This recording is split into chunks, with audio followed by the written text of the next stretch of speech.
موضوع الدرس في حكم المرتدين وعاقبتهم سورة المائدة تفسير ابن كثير. الحمد لله رب العالمين والصلاة والسلام على أشرف الأنبياء وسيد المرسلين سيدنا محمد وعلى آله وأصحابه أجمعين. اللهم صل على سيدنا محمد وعلى آل سيدنا محمد كما صليت على إبراهيم وعلى آل إبراهيم في العالمين إنك حميد مجيد. أعوذ بالله من الشيطان الرجيم. بسم الله الرحمن الرحيم. يا أيها الذين آمنوا من يرتد منكم عن دينه فسوف يأتي الله بقوم يحبهم ويحبونه أذلة على المؤمنين عزة على الكافرين يجاهدون في سبيل الله ولا يخافون لومة لائم ذلك فضل الله يؤتيه من يشاء والله واسع عليم. انما وليكم الله ورسوله والذين آمنوا الذين يقيمون الصلاة ويؤتون الزكاة وهم راكعون. ومن يتول الله ورسوله والذين آمنوا فإن حزب الله هم الغالبون. قال المؤلف والمفسر رحمه الله تعالى أدام النفع بعلومه وعلومكم في الدارين آمين إلى أن قال يقول تعالى مخبرا عن قدرته العظيمة أنه من تولى عن نصرة دينه وإقامة شريعته فإن الله سيستبدل به من هو خير لها منه وأشد منعة وأقوم سبيلا كما قال تبارك وتعالى وإن تتولوا يستبدل قوما غيركم ثم لا يكونوا أمثالكم. اب مفسر رحمۃ اللہ علیہ فرماتے ہیں کہ اللہ پاک نے ان آیات میں اپنی قدرت عظیمہ کے بارے میں خبر دی ہے کہ اگر کوئی شخص یا کوئی جماعت یا کوئی گروہ اللہ کے دین کی مدد سے اللہ کی شریعت کو قائم کرنے سے ہٹ جائے تو اللہ تبارک و تعالی قادر ہیں سے یستبدل بھی کہ اس کے بدلے میں اور لے آئیں لوگ جو سب سے زیادہ بہتر بھی ہوں اور شریعت سے زیادہ روکنے والے بھی ہوں، شریعت کے مخالفین کو زیادہ قوت سے روکنے والے بھی ہوں اور خود بھی سیدھے طریقے پر ہوں. کما قال تعالی وان تتولوا، اگر یہ پھر گئے یستبدل قوما غیرکم، تمہارے بدلے ہم اور قوم پیدا کر دیں گے. ثم لا یقولوا امثالکم، پھر تمہارا کوئی مثال تمہارا ذکر بھی باقی نہیں رہے گا. جیسے اللہ فرماتے ہیں ان یشاء یذھبکم ایھا الناس، اے لوگ اللہ چاہے تو تمہیں ختم کر دے. وَيَأْتِ بِآخَرِينَ، اور تمہارے بدلے میں اور جماعت لے آئے. وقال تعالی ان یشاء یذھبکم ویأتِ بخلق جدید، اگر اللہ چاہے تو تمہیں ختم کر دیں اور تمہارے بدلے میں ایک نئی مخلوق پیدا فرما دیں. وما ذلک علی اللہ بعزیز اے بممتنع ولا صعب، اللہ تبارک و تعالیٰ کے لیے یہ چیز جو ہے کوئی مشکل نہیں ہے، کوئی مشقت والی بات نہیں، اللہ ہر بات پہ قادر ہے. وقال تبارک و تعالی ہا ہونا، اللہ نے اس صورت میں ان آیات میں ارشاد فرمایا یا ایھا الذین آمنوا من یرتد منکم عن دینہ اے یرجع عن الحق الی الباطل، اگر تم میں سے کوئی حق چھوڑ کے باطل کی طرف لوٹ جائے، اسلام چھوڑ کے کفر کی طرف لوٹ جائے. قال محمد بن کعب نزلت فی الولاة من قریش، وقال حسن البصری نزلت فی اہل الردۃ ایام ابی بکر. حضرت محمد بن کعب فرماتے ہیں کہ یہ آیات ان لوگوں کے بارے میں نازل ہوئی ہیں کہ جنہوں نے قریش کی دوستی کو ترجیح دی اور اسلام سے نکل گئے. اور اس کے علاوہ حضرت حسن بصری فرماتے ہیں کہ یہ آیات جو ہیں دراصل ان لوگوں کے بارے میں نازل ہوئیں جو سیدنا ابی بکر رضی اللہ تعالی عنہ کے زمانے میں مرتد ہو گئے اور احکام دین کا انکار کر دیا. فَسَوْفَ يَأْتِي اللَّهُ بِقَوْمٍ يُحِبُّهُمْ وَيُحِبُّونَهُ قال الحسن حضرت حسن بصری فرماتے ہیں هو واللہ ابو بکر واصحابہ رواه ابن ابی حاتم. اللہ پاک نے فرمایا ہے کہ اگر تم دین کو چھوڑ جاؤ گے نکل جاؤ گے تو میں تمہارے بدلے کا اور اچھے لوگ پیدا کر دوں گا جو میرے دین پہ چلنے والے ہیں. حضرت حسن بصری فرماتے ہیں اللہ جانتا ہے کہ اس سے مراد حضرت ابو بکر ان کے ساتھی یعنی صحابہ ہیں رضوان اللہ تبارک و تعالی علیہم اجمعین کہ اللہ نے پھر ان کو چن لیا. وقال ابو بکر بن شیبہ سمعت ابا بکر بن عیاش یقول فی قوله فسوف یأتی اللہ بقوم یحبهم ویحبونہ هم اہل القادسیہ. اللہ نے فرمایا کہ پھر ہم ایک اور جماعت لائیں گے جو اللہ کو محبوب رکھیں گے اور اللہ ان کو محبوب رکھیں گے. ان نے فرمایا کہ اس سے مراد جو ہے قادسیہ والے لوگ ہیں. وقال لیس بن عیسی میں جاءت هو قوم من سبا وہ فرماتی ہے قوم سبا ہے یمن سے کہ وہ اسلام میں فوجوں کی فوجیں آگے داخل ہو گئیں. وقال میاد مدنا ابو سعید الاشج قال حدثنا عبد الله بن اجلہ عن محمد بن عمرو عن سالم عن سعید بن جبیر عن ابن عباس رضی اللہ تعالی عنہ قال فسوف یأتی اللہ بقوم یحبهم ویحبونہ قال ناس من اہل الیمن کہ یمن کے لوگ جو ہیں پھر اسلام میں آئے. ثم من کندر ثم من مسکون کہ پھر اس کے بعد قبیلہ کندہ اور قبیلہ سکون کے لوگ جو ہیں وہ اسلام میں داخل ہوئے. وحدثنا ابي قال حدثنا محمد المصطفى قال حدثنا معاذ بن حفص عن ابي زياد الحلفاني عن محمد بن المنكدر عن جابر بن عبد الله رضي الله تعالى عنه قال سئل رسول الله صلى الله عليه وسلم قوله فسوف يأتي الله بقوم يحبهم ويحبونه. صحابہ نے حضور سے پوچھا کہ اس سے کون مراد ہیں جو اللہ کو محبوب رکھنے والے اور اللہ ان کو محبوب رکھے گا.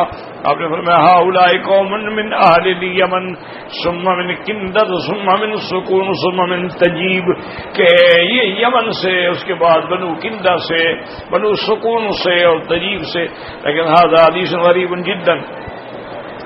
وقال ابن ابي آدم حدثنا ابن الشيبة قال حدثنا عبد الصمد يعني ابن عبد الوارث قال حدثنا شعبان سماك سمعت اياضا يحدث عن ابي موسى الاشعري رضي الله تعالى قال لما نزلت صويات الله بقوم يحبون ويحبونه قال رسول الله صلى الله عليه وسلم وهم قوم هذا والباب جری مدی شبنہ بھی وقوله تبارک وتعالى ذلة على المؤمنین عزت على الکافرین مومنوں کے لیے نرم مومنوں کے لیے بچھ جانے والے اور کافروں کے لیے غالب قوت والے.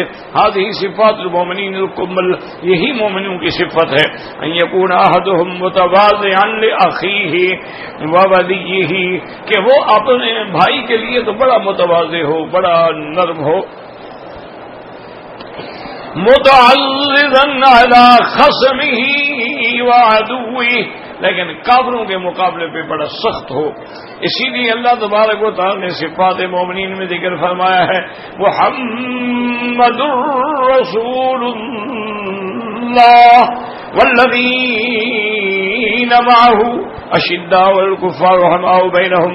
وفي صفة رسول الله صلی اللہ علیہ وسلم انه الضحوک القتال کہ حضور ہنسنے والے دوستوں کے ساتھ لیکن دشمنوں کے مقابلے پہ جنگ جوت قتل کر رہے. اور ضحوک لأولیائہ قتال لأعدائہ دوستوں کے لیے بڑے نرم اور دشمنوں کو مٹانے والے ہیں. تو اب بات سمجھیں کہ جیسا الحمدللہ آپ پڑھ چکے ہیں کہ اللہ تبارک و تعالی نے ابتدا میں مشرکین کا ذکر کیا اس کے بعد پھر یہود و نصارہ کے منافقین کا ذکر کیا. اب اس کے بعد جو ہے وہ مرتدین کا ذکر ہے. یاد رکھیں ہمیشہ کہ حضور صلی اللہ علیہ وسلم کے زمانے بعثت کے بعد مکے میں آپ کا مقابلہ مشرکین سے تھا اور کوئی نہیں. کافر تھے، مشرک تھے، بت پرست تھے، بتوں کے پجاری تھے، لات عزا کے ماننے والے تھے. یعنی مکے میں منافق کوئی نہیں تھا. ایک بات یاد رکھیں، کیونکہ وہ یا مسلمان تھے یا کافر تھے، ان میں یہ کوئی دوغلا پن نہیں تھا. جیسے حضرت بلال ہے، ادھر امیہ بن خلف ہے، ادھر خالد ہے، ادھر اس کا باپ ولید بن المغیرہ ہے، ادھر سیدنا صدیق ہے، مقابلے پہ ابی جہل ہے. یعنی بالکل کھڑے لوگ تھے. علماء متاخرین نے لکھا ہے کہ آخر کوئی حکمت تو ہے نا کہ اللہ نے اپنا نبی، اپنا محبوب دو عالم سیدنا محمد الرسول اللہ صلی اللہ علیہ وسلم کو مکے میں کیوں پیدا کیا. بات کو سمجھیں اور دماغ میں رکھنے کی کوشش بھی کریں. اس کی وجہ، حالانکہ جب حضور پیدا ہوئے ہیں، جیسے کہ میں ایک یونیورسٹی میں تقریر کر رہا تھا تو ایک ہندو لڑکے نے سوال لکھا. یونیورسٹی میں ہر قسم کے لڑکے ہوتے ہیں.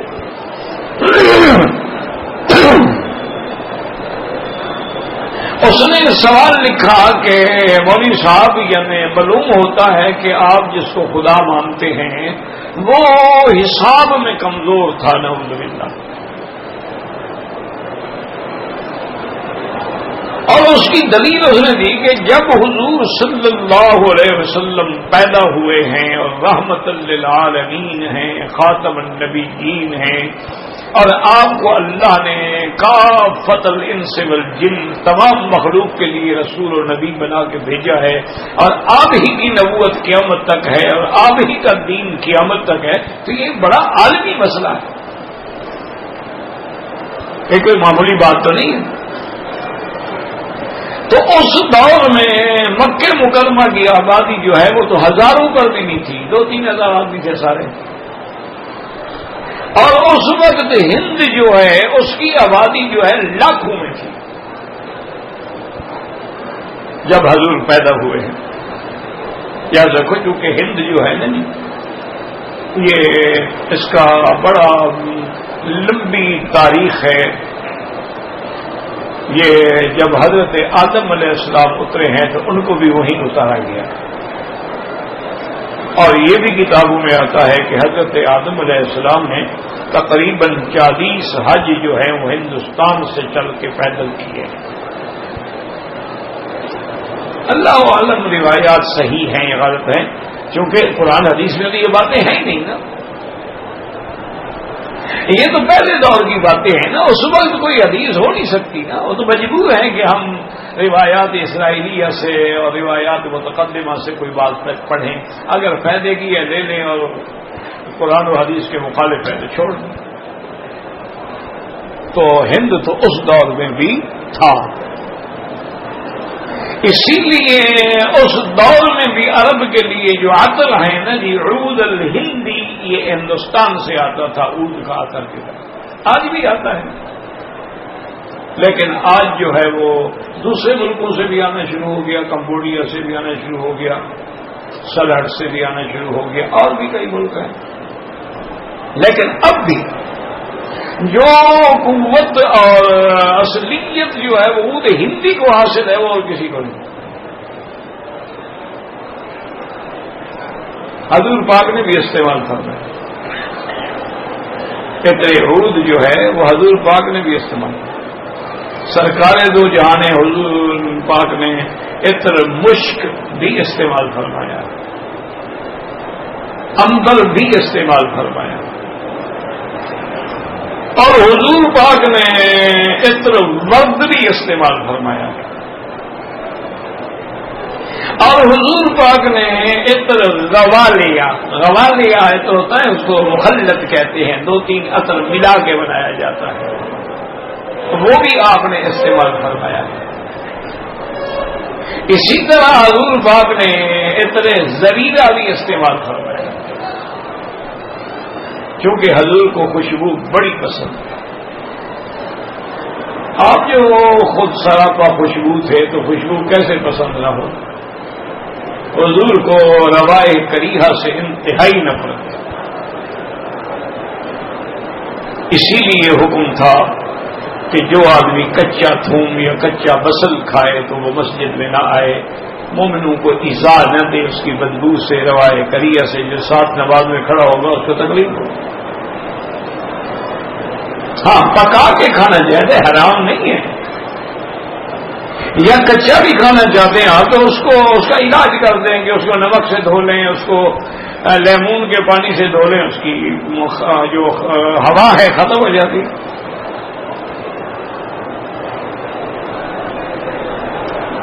تو سرکار دو عالم رحمت دو جہاں میں، حتیٰ کہ ایک حدیث میں ہے کہ حدیث میں تو یہ لفظ ہے کہ جو آدمی تم کو خوشبو کا ہدیہ پیش کرے اس کو کبھی رد نہ کرو۔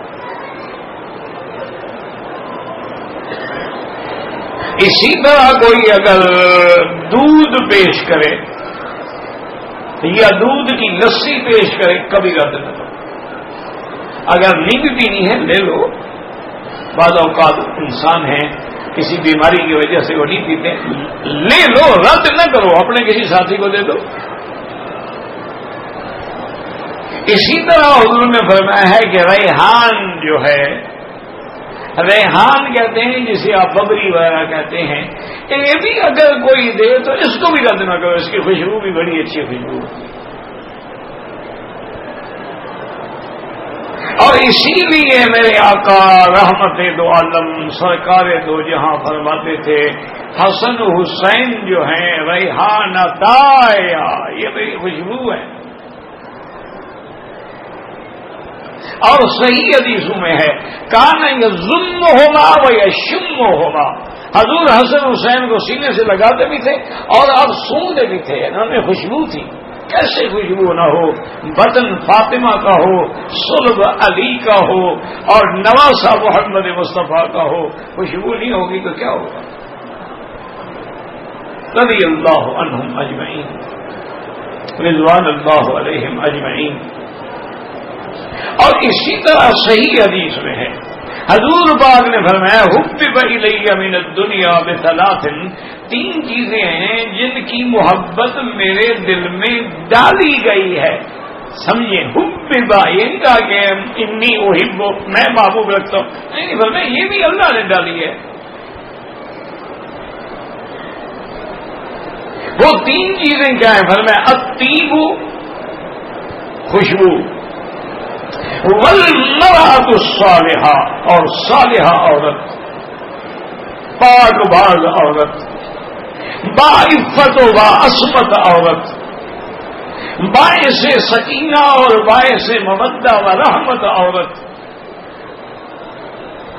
جس کے چہرے پہ اپنے والدین کے بعد اگر نظر پڑی ہے تو وہ شوہر کی پڑی ہے، ایسی عورت جو ہے حضور فرمایا یہ مجھے محبوب ہے۔ اور حضور کی ساری بیوی ایسے تھی، آپ کی 11 نکاح ہوئے ہیں یاد رکھو، لیکن آپ کے گھر میں جو بیویاں آئیں وہ 9 ہیں، اور یہ خصائص محمد مصطفیٰ میں ہے، حضور کی خاصیت ہے۔ اللہ نے آپ کو اجازت دی، کیونکہ تمام نکاح جو ہیں وہ حکم خداوندی ہوئے ہیں، لیکن امت کے لیے صرف 4 نکاحوں کی اجازت۔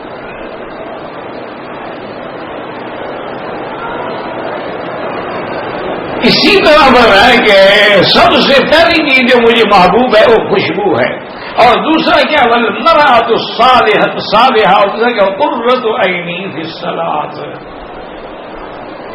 اور میری آنکھوں کی ٹھنڈک وہ نماز میں۔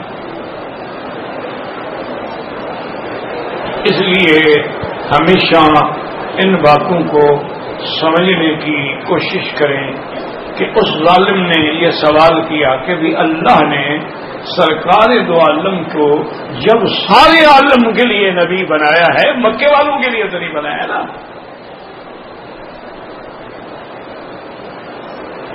کافۃ للناس، تمام مخلوق کے لیے. وہ استوئد الاحمر والاسود. تو آپ کو اگر وہ ہندوستان میں پیدا فرما دیتے تو وہاں لاکھوں لوگ تھے مسلمان ہو جاتے، دین جلدی پھیلتا. دیکھو نا، ایک بات کو 1,00,000 بندہ لے کے پھیلے دنیا میں، اور ایک بات کو 2,000 بندہ لے کے پھیلے، صاف بات ہے وہ تو بہت زیادہ پھیلے گا نا.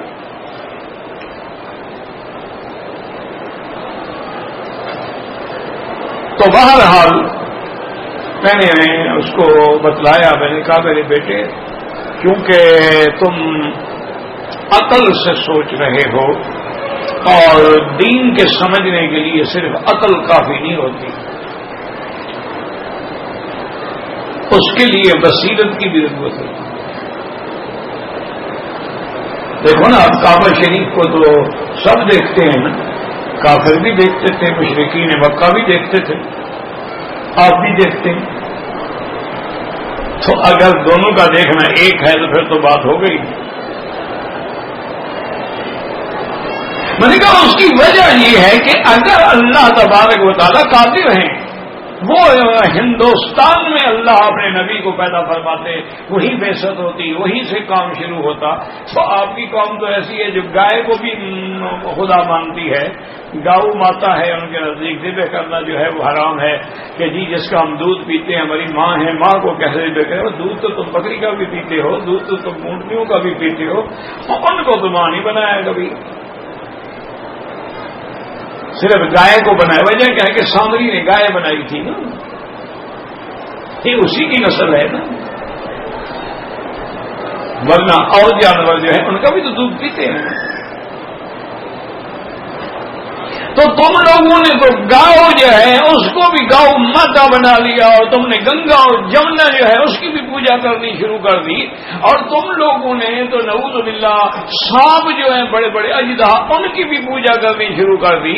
اور کچھ ہندو تو یہاں تک بڑھے ہیں، آج بھی ان کے مندر موجود ہیں، وہاں باقاعدہ تصویریں بنی ہوئی ہیں اعضائے تناسلی یا مرد کی اور عورت کے جو شرمگاہ ہے اس کی تصویریں بنی ہوئی ہیں. وہ کہتے ہیں یہی سبب ہے نا پیدائش کا، لہذا اس کی بھی عبادت کرو.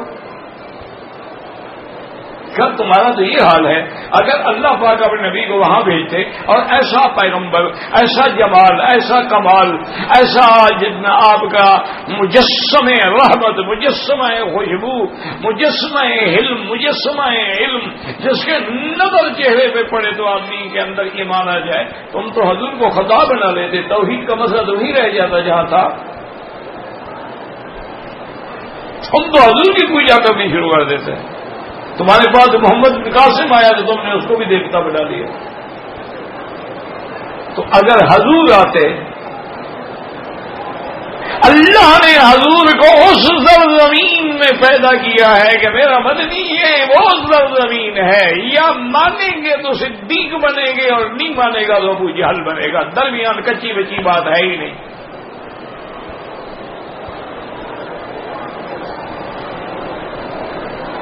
اسی لیے یہ لوگ جب توحید لے کر آگے بڑھیں گے تو ان میں کسی قسم کی کوئی کمی، کوئی لچک نہیں آئے گی. دیکھو نا جی، ٹھنڈے دل سے بغیر کسی تعصب کے مہربانی کر کے مطالعہ کریں کہ حضور پر ایمان لانے کے بعد کسی صحابی نے، کسی نے جس نے سرکار دو جہاں کا رخ اسلام سے دیکھا ہو، کبھی پھر کبھی جا کے قبر پہ سجدہ کیا؟ نہیں. ٹھنڈے دل سے کبھی قبروں پہ جا کے چڑھاوے چڑھائے، کبھی انہوں نے قبروں پہ جا کے غلاف ڈالے، کبھی انہوں نے قبروں پہ جا کے منتیں مانی، کبھی انہوں نے قبروں پہ جا کے 9 راتیں بیٹھے، کبھی انہوں نے قبر والوں کی حاجت روا اور مشکل کشا سمجھا. سوال ہی پیدا نہیں ہوتا. وہ تو حضور سے کلمہ پڑھنے کے بعد وہ تو توحید کا پہاڑ بن گئے نا کہ پہاڑ ہل سکتا ہے، صحابی کا ایمان نہیں ہل سکتا.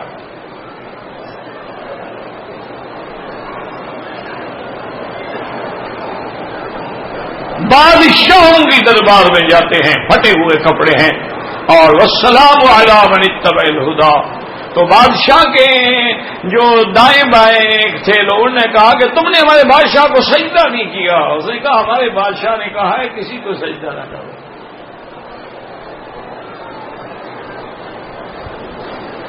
اب میں تیرے بادشاہ کی مانوں یا اس بادشاہ کی مانوں جو سب کا بادشاہ ہے؟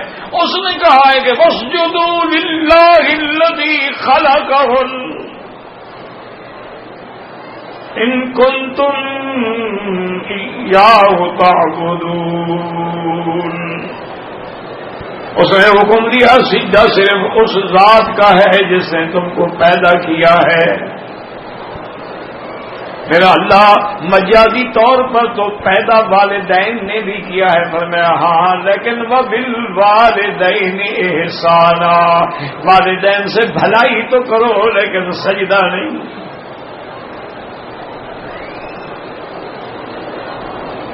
ٹھنڈے دل سے کہ کسی صحابی نے جس نے سرکار دو عالم کو چند لمحوں کے لیے دیکھا ہے، دیکھا مسلمان ہوا چلا گیا، پھر زیادتی نہیں ہوئی.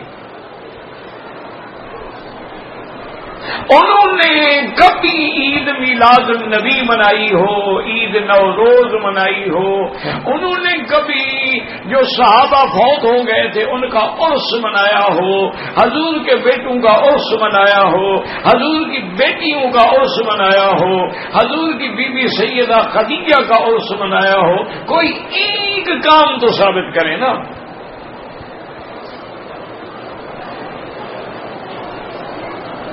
اچھا جب تک خیر القرون، اچھا جب ہم دور ہوتے گئے زمانہ خیر سے دور ہوتے گئے، اب ہمارے اندر وہ بدعات پیدا ہوئی، اب ہمارے اندر احداث و احوا پیدا ہوئی. کسی جگہ لالچ میں، کسی جگہ ضد میں، اور کسی جگہ عشق کے غلب میں، محبت میں یعنی بڑھ گئے.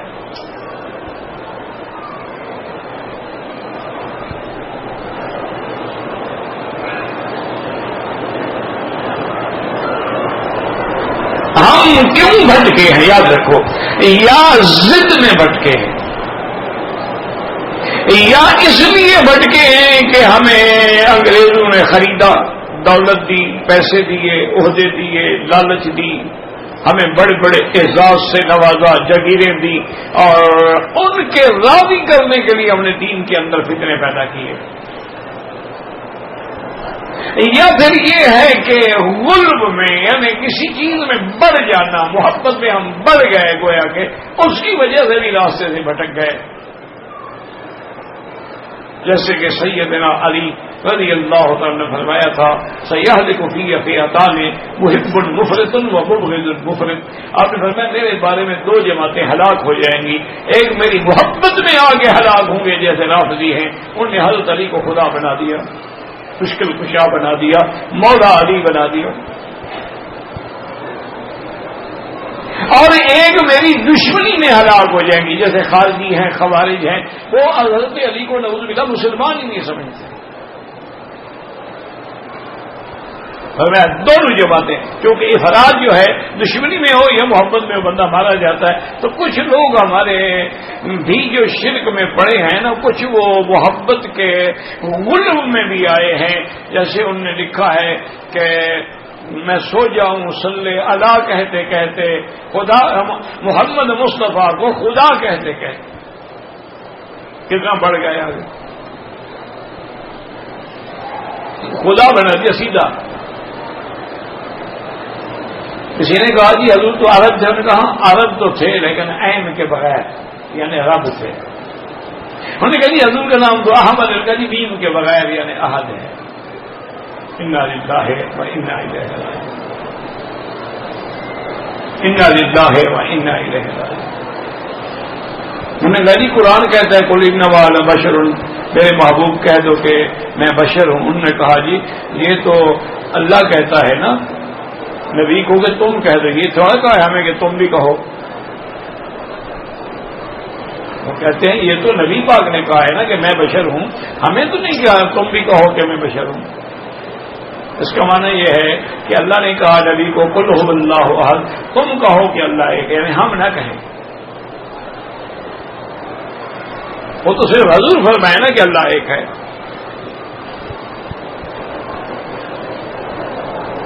کتنا غلو ہے اور کتنا اندھیر ہے, اس کی وجہ یاد رکھو, یہ یا غلو یا ضد یا لالچ. یہودیوں کو کیا تھا, یشترون بآیات اللہ ثمنا قلیلا, پیسے لے کے فتوے بدل دیتے تھے.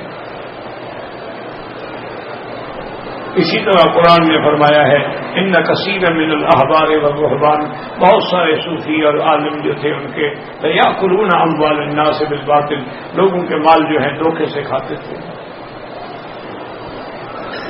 تو اس لیے ہمیشہ یاد رکھیں کہ اللہ تبارک و تعالی نے اب یہاں تو ایک کون تھے مشرکین, مشرکین کھڑے کافر جن میں کوئی لچک بچک نہیں,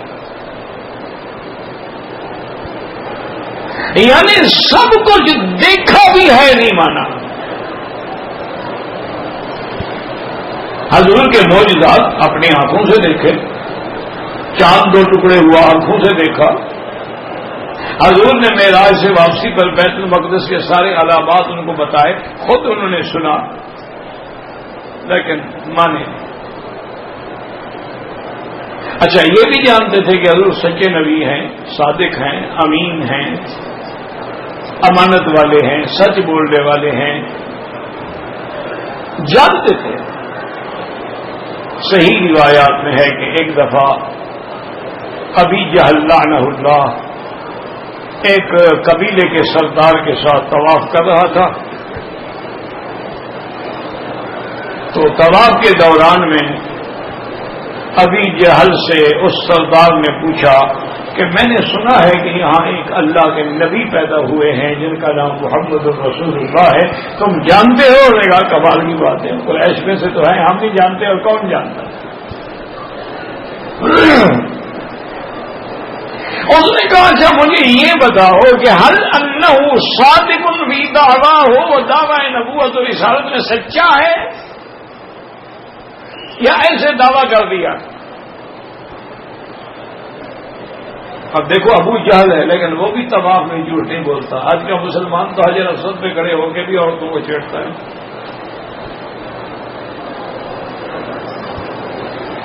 ابو جہل ہے, کافر ہے, جھوٹ نہیں بولنا چاہتا. اس نے مسیح اتر دیکھا کہ وہ اور سن نہ لے تاکہ میری کمزوری ظاہر نہ ہو. تو اس نے کہا کہ دیکھیں تم میرے دوست ہو, سردار ہو, سچی بات یہ ہے کہ وہ اللہ کا نبی سچا ہے, وہ سچا ہے. اس نے کہا عجیب بات ہے, ابوالحکم, وہ تو ابوالحکم کہلاتا تھا نا, کہ اگر وہ سچا نبی ہے تو پھر تم لوگ کیوں نہیں مان لیتے ہو, کیوں مقابلہ کر رہے ہو, کیوں لڑائیاں لڑ رہے ہو. انہوں نے کہا بھائی بات یہ ہے کہ ہمارا اور بنو ہاشم کے قبیلے کا آپس میں مقابلہ ہوتا ہے.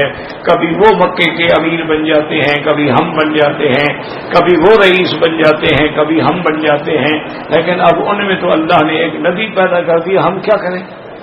اب نبی تو ہم بن نہیں سکتے, اب بس مقابلہ یہ ہے کہ مانیں گے. تو یہ تھے پکے کافر جن کو اللہ کے نبی نے بھی فرما دیا قل یا ایھا الکافرون لا اعبد ما تعبدون, بس تمہارا میرا رستہ ہی الگ ہے, لکم دینکم ولی دین. اب جب حضور مدینہ منورہ میں تشریف لے آئے تو آپ کو جو واسطہ پڑا وہ منافقوں سے پڑا, اور منافقین میں سب سے پہلے کون ہے؟ یہودی.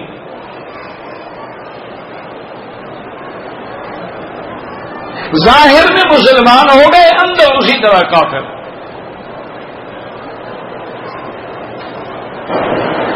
اذا لقوا الذین آمنوا جب مسلمانوں کو ملتے کہتے جی ہم تو پکے مومن ہیں آلو آمنا، اور جب اپنی پارٹی میں جاتے کرے کمال یا ہم تو مذاق کر رہے ہیں، ان کے ساتھ ٹھٹھا بنایا ہوا ہے، مخول بنایا ہوا ہے، اور آپس میں جب قریبی دوست بیٹھتے وہ کہتے ہیں یار دیکھو نا پتہ نہیں کون سی پارٹی کامیاب ہو جائے، ہم دونوں طرف ہیں نا، اگر کافر کامیاب ہو گئے تو ہم ان کے ساتھ ہیں، اور حضور کی پارٹی کامیاب ہم مسلمان ہیں ان کے ساتھ ہیں۔ یہ تھے منافق۔ اور تاریخ اسلام یہ بتلاتی ہے ہمیں کہ اسلام کو سب سے زیادہ نقصان دینے والا کافر نہیں منافق ہے۔ جو ظاہری مسلمان ہیں ماشاءاللہ کلے جبے اور قبروں پہ سجدہ کرتے ہیں، مسلمان کیسے دھوکہ نہ کھائے گا؟ نہیں یار اتنا بڑا مولوی ہے، اتنی بڑی داڑھی ہے، اتنا بڑا پیر ہے، اتنے اس کے مرید ہیں، اگر وہ سجدہ کرتے تو وہ کیا پاگل ہے وہ؟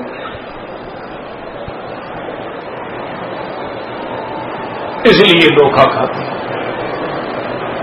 تو یہ تھے، اسی لیے قرآن نے بھی فیصلہ کیا کہ ان المنافقین فی الدرک الاسفل من النار، ان کو جہنم سے سب سے نچلے طبقے میں رکھا جائے، زیادہ سزا دی ہے۔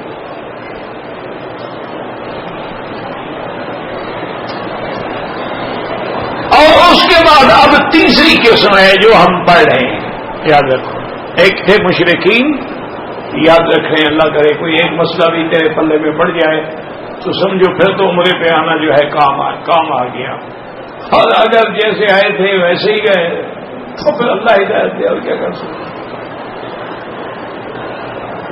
اکثر یہی عالم ہے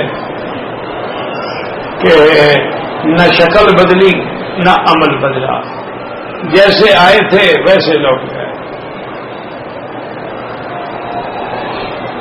قرآن نے تو ہمیں ایک ایک بات سمجھائی ہے نا کہ بھئی اگر گدھا کے اوپر کتابیں لاد دو تو گدھا کو عالم تو نہیں بن جائے گا۔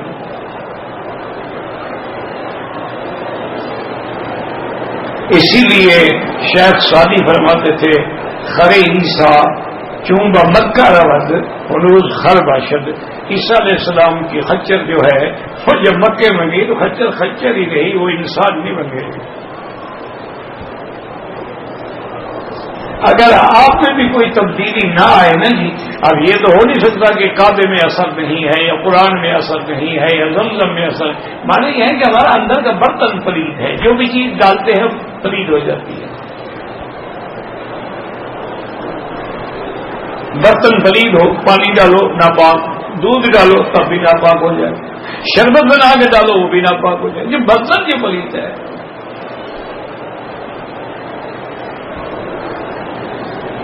کتنے لوگ ہیں اللہ معاف کرے، اللہ معاف کرے، مستقل مکے میں رہنے والے، نوکریاں کرنے والے، کاروبار کرنے والے، اذان ہوتی ہے، تکبیر ہوتی ہے، سن رہے، نماز بھی پڑھتے ہیں۔ کتنے میرے بھائی عمرے پہ آنے والے لاکھوں روپے خرچ کر کے آئے ہیں، ہوٹلوں میں سوئے ہوئے ہیں، نماز نہیں پڑھتے۔ کوئی ایک آدمی پڑھ لی چلو بھی لوگ یہ نہ سمجھیں کہ کافر ہے۔ ایک ہے نا طرف ہو کہ میری کوئی نماز حرم کے بغیر نہ ہو، میری تکبیریں اڑنا نہیں جانی چاہیے، مجھے اللہ نے جو چند لمحات عطا فرمائے ہیں، یا طواف میں گزرے یا نفل میں گزرے یا قرآن پڑھتے گزرے یا درود پڑھتے گزرے، ایک ایک لمحے کا میں رس چوسوں، پھر تو سمجھے نا آنے کا کوئی فائدہ ہے۔ اگر یہاں بھی وہی سیاست ہے، وہی گپے ہیں، وہی حال حوال ہے، وہی ٹی وی پہ بیٹھ کے فلمیں ہیں، وہی اپنے موبائل پہ بیٹھ کے جناب پتہ نہیں پہ کیا کہتے ہیں، سب دنیا کی گندگی ہے وہ دیکھ رہے ہیں، تو پھر کیا فائدہ ہے؟ اگر یہی گندگی دیکھنے کی اچھا ہے کہ اپنے ملک میں دیکھتے۔ اسی لیے کسی اللہ والے نے لکھا تھا کہ کیوں زمین سجدہ کردم زمین ندا برآمد، کہ جب میں سجدے میں جاتا ہوں تو زمین سے آواز آتی ہے مرا خراب کر دی تو وہ سجدہ ریائی، لوگوں کو دکھانے کے لیے ریا کے سجدے کر کے مجھے تو پلید نہ کرو، مجھے تو خراب نہ کرو نا۔ کیوں طواف کعبہ رفتم، اگر میں کعبے کے طواف کے لیے جاتا ہوں تو کعبے سے آواز آتی ہے کہ درون درج کر دی کہ درون خانہ آئی. میرے بھائی تم کیا کیا جخ مارتے رہے, اب اندر بھی آ گئے ہو.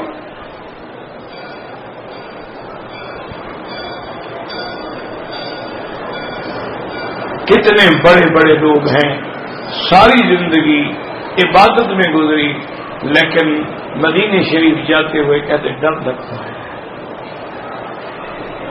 کہتے تھے ڈر لگتا ہے.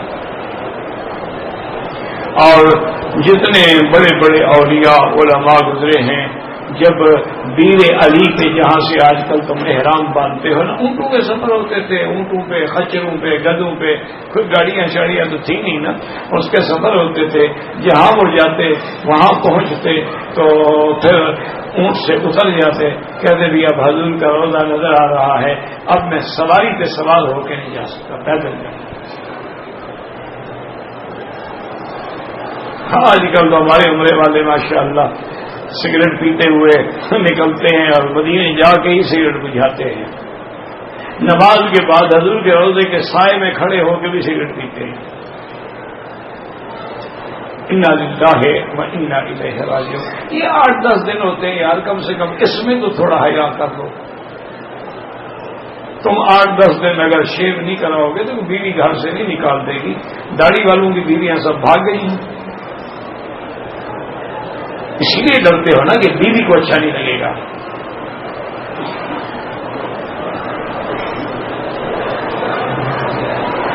اور یاد رکھو کہ داڑھی اگر حسن و جمال نہ ہوتا تو میرے محمد مصطفیٰ کی داڑھی نہ ہوتی. جمال مجسم, کمال مجسم تو محمد مصطفیٰ ہے. آپ کی داڑھی مبارک ہے, اگر داڑھی جمال نہ ہوتی تو حضور کو دیتے اللہ پاک. بغیر داڑھی کے پیدا فرما دیتے. تو اس لیے اللہ سے دعا کرو اور کوشش کرو کہ تیرا ایک ایک لمحہ جو ہے نا وہ اللہ کی یاد سے غافل نہ ہو, کہ تمہیں وضو ہے نہیں ہے, لا الہ الا اللہ محمد رسول اللہ, درود شریف, اللہ سبحان اللہ, الحمدللہ, اللہ اکبر, لا حول ولا قوت, جو بھی آتا ہے کوئی پابندی نہیں ہے. کوئی پیر فقیر کے کہنے پر چلا نہیں کاٹنا, کوئی ایک ٹانگ میں کھڑے نہیں ہونا, جو تمہیں آتا ہے پڑھتے رہو.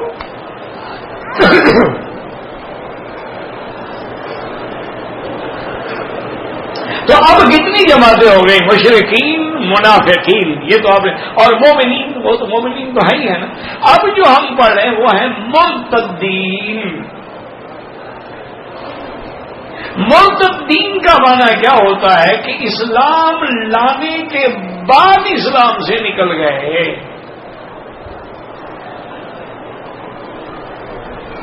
یہ بھی بڑی خطرناک قسم ہے.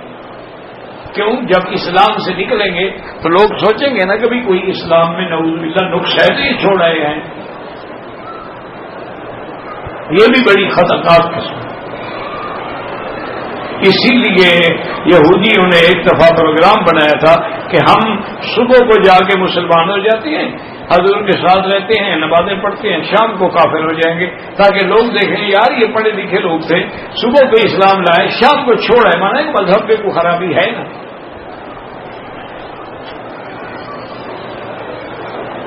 تو یہ مرتد جو ہے, ہاں, لیکن اگر مرتد توبہ کر لے اور دوبارہ اسلام قبول کر کے کلمہ پڑھ کے سچا مسلمان بن جائے تو معافی مل سکتی.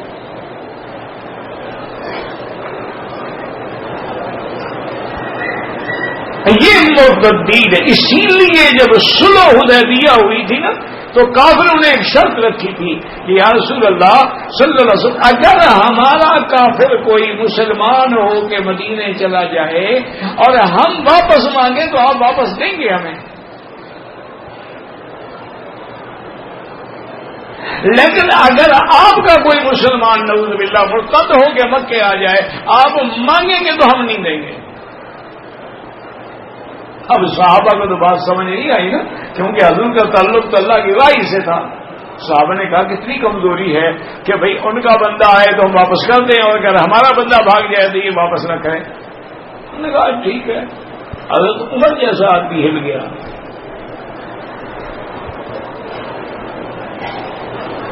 کہ یہ کیا ہے؟ لماذا نقبل هذه الدنیۃ فی دیننا، کیوں ہم یہ اپنی کمزوری اور اپنی بے عزتی دین میں برداشت کریں؟ پتہ ہے حضرت ابو بکر نے کیا جواب دیا؟ سبحان اللہ. جب حضرت عمر غصے میں حضرت ابو بکر کے پاس آئے، کہا دیکھیں حضور پاک صلی اللہ علیہ وسلم فرما رہے ہیں یہ شرط ہے، یہ شرط ہے، یہ شرط ہے. ابو بکر سنتے رہے. جب حضرت عمر خاموش ہوئے تو فرمایا عمر انہ رسول اللہ. انہوں نے کہا تم عقل نہ لڑاؤ، وہ اللہ کا رسول ہے. کیا مانا جو کچھ ہو رہا ہے اللہ کے وحی سے ہو رہا ہے، تم کون اعتراض کرنے والے؟ حضور سے بادشاہ ہے، انہ رسول اللہ ہے. اب بعد میں مسلمانوں کو یہ بات سمجھ آئی. حضور نے فرمایا اللہ کے بندو، اگر کوئی کافر مسلمان ہو کے مدینہ منورہ آئے اور ہم واپس کر دیں تو ہمارا تو گویا مبلغ پکے میں پہنچ گیا نا، وہ جا کے دین پھیلائے گا. اور اگر ہمارا بندہ مرتد ہو کے چلا جائے ہم کیوں مانگیں؟ اچھا ہے کٹ گئی ہوئی، وہ کیوں جراثیم پھیلاتا رہے؟ اچھا صحابی، ایک صحابی تھے، وہ مدینہ سے مکے سے بھاگے مدینہ منورہ، تو کافروں کے آدمی آ گئے. انہوں نے کہا حضور یہ ابو وسیع واپس کریں. تو حضور نے بلایا تو انہوں نے کہا ٹھیک ہے حضور جو حکم. ہم نے کہا واپس جائے. انہوں نے کہا ٹھیک ہے حاضر. واپس آئے. راستے میں جب رات گزری تو رات میں بیٹھے باتیں کر رہے تھے، چاندنی کھلی ہوئی تھی. تو اس نے دو کافر تھے، دونوں مسلح تھے. اس نے ایک سے کہا کہ یار دیکھو بات سنو، میں تو تمہارے ساتھ جا ہی رہا ہوں، لیکن یہ ایسی تلوار میں نے آج تک کسی کے پاس نہیں دیکھی، یہ تم نے کہاں سے لی ہے؟ وہ بھی شوخی میں آ گیا. انہوں نے کہا میری تلوار جیسی تلوار کے یار سے کم از کم دکھا تو دو. انہوں نے دکھایا، ہماری تلوار گردن اڑا کے رکھ دی اور بھاگ گیا مدینہ سے. دوسرا تو ویسے بھاگ گیا نا. حضور کی خدمت میں پہنچا اور وہ بھی آ گیا. انہوں نے کہا حضور یہ آپ نے میرے ساتھ بھیجا تھا، آپ نے میرے ساتھی کو قتل کر دیا، خود بھاگ آیا ہے. انہوں نے کہا یا رسول اللہ آپ نے وعدہ پورا کر دیا، آپ نے مجھے واپس بھیج دیا تھا، اب اگر مجھے اللہ نے پھر وہاں سے بھگا دیا اب مجھے واپس نہ کریں آپ.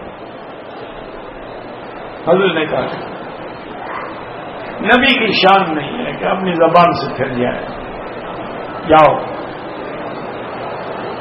انہوں نے کہا اچھا میں جاتا تو ہوں آپ کے حکم پر. مدینے سے نکلے، راستے میں انہوں نے اس سے بھی بھاگ گئے اور مکے اور مدینے کے راستے میں ایک جگہ ڈیرا ڈال دیا اور وہاں سے ہر جگہ اعلان کرا دیا ابھی جو آدمی مکہ چھوڑ کے مدینہ جانا چاہے مدینے نہ جاؤ، حضور واپس کر دیں کہ میرے پاس آ جاؤ.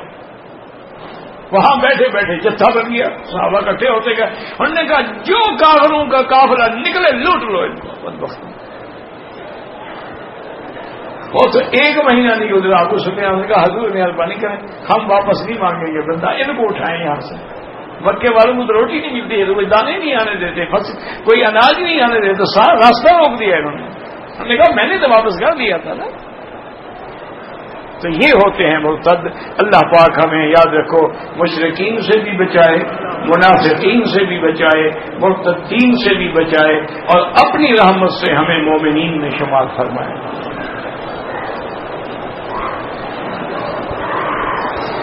میں شرح مجاہدین میں رہتا ہوں، حدود حرم کے باہر. پاکستان گیا تھا واپس. اگر پاکستان گئے اور آپ حدود حرم کے باہر رہتے ہیں، واپس بھی باہر اپنے گھر آئے تو کوئی آپ پر جرمانہ نہیں. جرمانہ تب ہے جب پاکستان سے سیدھا حرم مکے آنے کا ارادہ ہو، پھر احرام کے بغیر نہیں آ سکتے. آپ جدے جا رہے ہیں، آپ جموم جا رہے ہیں، آپ دہرہ جا رہے ہیں، آپ کسی ایسی جگہ جا رہے ہیں جو حد حرم سے باہر ہے تو کوئی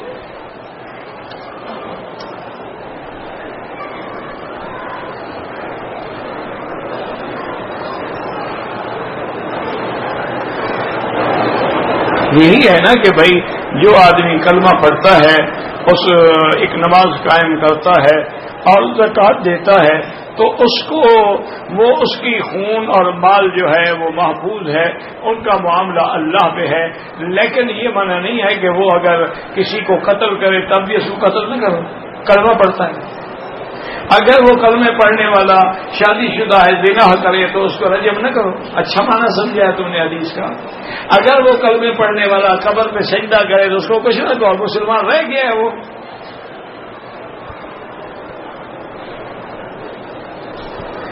حدیث پڑھ لینا آسان ہے، سمجھنا استاد سے چاہیے. مرد اور عورت کی نماز میں فرق ہے. آپ کے نزدیک پہلے مجھے یہ بتاؤ کہ مرد اور عورت میں فرق ہے؟ نہیں. اگر نہیں ہے تو ٹھیک ہے، ہم تمہارے ساتھ ہیں. اور اگر فرق ہے تو پھر ایک نماز میں فرق نہیں، سینکڑوں فرق ہیں. عورت امام نہیں بن سکتی، مرد امام بن سکتا ہے. عورت مؤذن نہیں بن سکتی، مرد مؤذن بن سکتا ہے. عورت صف اول میں کھڑی نہیں ہو سکتی، مرد کھڑا ہو سکتا ہے. عورت کسی کے آگے نماز نہیں پڑھ سکتی، مرد آگے نماز پڑھ سکتا ہے. تو اسی بنا پہ حدیث میں ہے کہ جب وہ سجدے میں جائے تو دونوں ٹانگیں ایک طرف نکال کے یہ ضم ہوگا، سینے سے لگا کے پیٹ سے لگا کے اپنے بدن کو زیادہ سے زیادہ زمین سے لگائے تاکہ پردہ قائم رہے. یہ فرق ہے. نماز فرض میں سورت فاتحہ پڑھنی چاہیے. اگر آپ شافعی ہیں تو پڑھتے رہیں.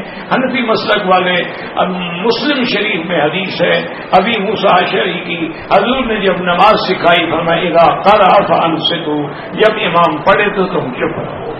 اور اسی طرح حدیث ہے من کان لہ امام فقراءۃ الامام لہ قراءۃ، جس کا امام ہو، امام کا پڑھنا جو ہے مقتدی کا پڑھنا ہے. نماز کے لیے ٹوپی ضروری. حضور نے کبھی ننگے سر نماز نہیں پڑھائی ماں سوائے احرام کے.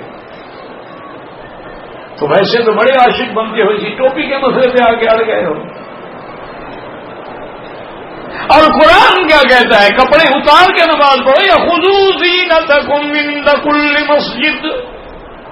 قرآن کیا کہتا ہے؟ ایک ہے کپڑا نہ ہو تو قمیض بھی نہ ہو، نماز جائز ہے. ٹوپی تو ٹوپی رہی نا، صرف چادر باندھے ہوئے ٹھیک ہے. لیکن اگر ہے تو پوری طرح ٹوپی بھی ہو، اور اگر اس میں پگڑی بھی ہو تو سبحان اللہ کے حضور پاک نے ٹوپی پہ پگڑی باندھی ہے پھر نماز پڑھائی.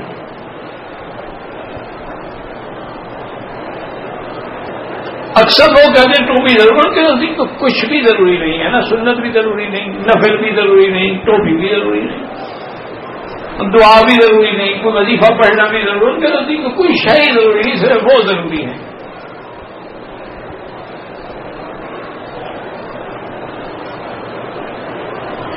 نماز عشاء کے بعد جو 3 رکعت پڑھتے ہیں حدیث میں ہے 3 رکعت. اور دوسری مجھے یہ بتاؤ، حضور پاک نے وتر میں پڑھنے کے لیے صورتیں بتلائی ہیں کہ افضل، ویسے تو سارے قرآن میں سے جہاں پڑھو، لیکن افضل کیا ہے کہ پہلی رکعت میں کیا پڑھو؟ سبح اسم ربک الاعلی. اور دوسری میں کیا پڑھو؟ قل یا ایھا الکافرون. اور تیسری میں کیا پڑھو؟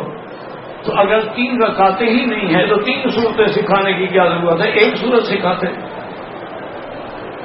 کوئی تھوڑا اللہ نے عقل بھی دیا ہے کہ نہیں دیا ہے؟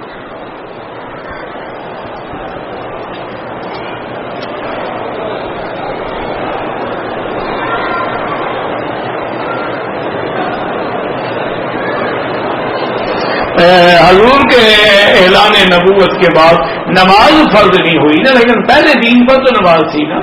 حضور تو پیدا ہونے کے بعد جب غار حرا میں جاتے اس وقت بھی نماز پڑھتے تھے. اور حضور ابھی آسمانوں پہ بھی نہیں گئے تو معراج مسجد اقصی میں آپ نے سارے انبیاء کو نماز نہیں پڑھائی. تو صحابہ بھی نماز پڑھتے تھے، جو قرآن آتا تھا اس کو بھی پڑھتے تھے. اور پہلی صورتوں میں قم اللیل الا قلیلا نصفہ، تہجد کا حکم آیا تھا.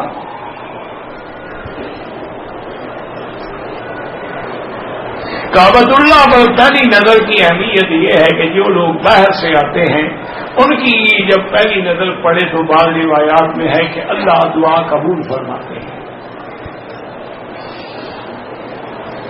مولا اور مولانا میں کیا فرق ہے؟ کوئی مولا تو مطلق مولانا، مولانا تو ہمارے سردار ہو گئے نا.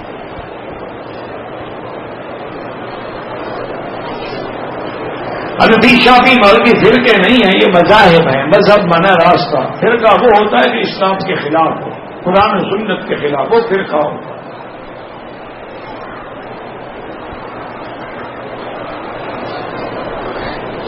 صدقہ واجب یعنی زکات خود استعمال کر سے نکالنے کی ضرورت ہے جب خود ہی کھانا ہے.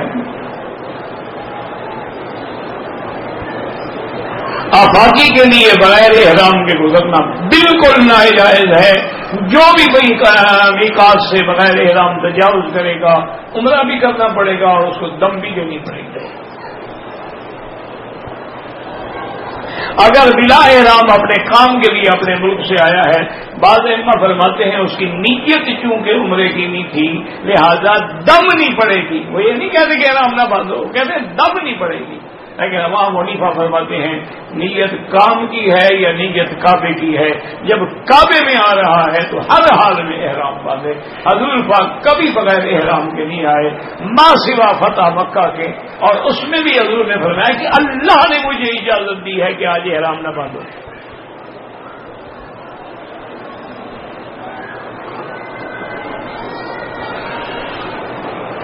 کوئی آدمی لوگوں سے پیسے لے کے عمرہ کرتا ہے وہ تو جائز ہے، لیکن یہ نہیں کہ 100 سے لو اور عمرہ ایک کا کرو، یہ تو دھوکہ ہے نا. تو تراویح کی 20 رکعت جو ہے اسی پہ امت کا تعامل ہے، اور حضور کے زمانے میں بھی 20 پڑھی گئی ہیں باقاعدہ. مصنف ابن ابی شیبہ میں روایت موجود ہے، اور حضرت عمر کے زمانے سے تو پھر پوری امت کا تعامل جو ہے وہ 20 پہ آ رہا ہے، اور انشاءاللہ جو 20 پڑھیں گے سارے حدیثوں پہ عمل ہو جائے گا. اگر کوئی آدمی بجائے دایاں کندھا نکالنے کے بایاں نکالا تو گناہ ہے، غلطی کی اس نے، استغفار کرے، دم نہیں ہے. پورے طواف میں کندھا نکال کے رکھیں. کوئی شیعہ مذہب والا سلام کرے تو کہیں وعلیکم بس.